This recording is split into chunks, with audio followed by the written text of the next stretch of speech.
I personally healed using psilocybin mushrooms overnight.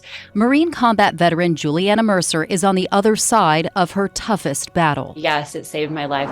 She grew up in Sierra Vista, spent 16 years in service and another 5 working with the Wounded Warrior Battalion. It's losses on the battlefield, and what's worse is the losses at home. A recent Watchdog report is tracking more than 36 veteran suicides a day. Juliana went all the way to Costa Rica for psilocybin therapy. The so-called magic mushrooms have been used for centuries by indigenous tribes for medicinal and ceremonial purposes. While it's not legal here, that could soon be changing. State House lawmakers are pushing to approve a $30 million study on psilocybin. When you hear the word psychedelic, you think of the 60s and people lighting things on fire.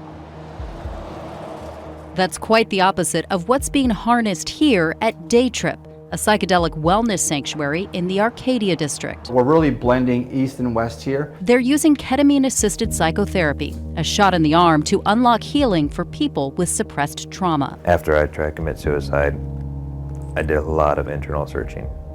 Something's got to change. Ben says he's found something here he never felt after years of therapy and pills. It's really strange to be in a place where you just feel absolutely at peace. He let us in the room for his 3rd session at Day Trip. You just get the sense that something's being healed on the inside. After 8 years in the Army and another 12 in federal law enforcement, these scars on his arm compound his internal pain with shame. It really comes down to asking for help. That's not something that's in us to do. He's here because he made a promise to his family he wouldn't give up again. They suffered a lot watching me break. What psychedelics do, whether it's psilocybin or ketamine, is they do that heavy lifting for you. So things that are locked down in the subconscious, it brings them up to the conscious, where now they can be processed and then let go. Rudy Montijo is the COO at Day Trip. Each client is assigned what's called the trip guide. Licensed medical staff ensure a safe, soothing setting and act as a scribe during the procedure. Where we do a full biopsychosocial assessment, get their psychiatric history,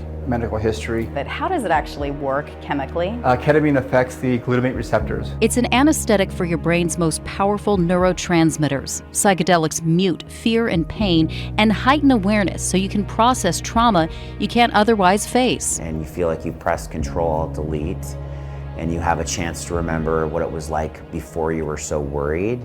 Dave Romanelli came here for help after his little girl was diagnosed with leukemia. She finished treatment September of last year. She's cancer-free now. He says ketamine helped him reset. It's like you've been freed from your burden. As this is literally life-saving measures for our veterans. House lawmakers are asking the VA secretary to expand access to MDMA or ecstasy. Right now, 7 clinical trials they're running are all privately funded. This is it. I mean, this is just huge in what it can do for our vets. So how do we get this to all of our facilities across the country? These nonprofits have wait lists of hundreds of veterans that are desperate for care. And the results are staggering, proving 88% effective in reducing symptoms and 67% effective in curing PTSD. 2/3 of the veterans that have used the MDMA treatment no longer qualify for a PTSD diagnosis. While results can happen overnight, like they did for Juliana. I woke up the next day and looked in the mirror and realized that I had shed almost 20 years worth of trauma and grief. FDA approval takes time.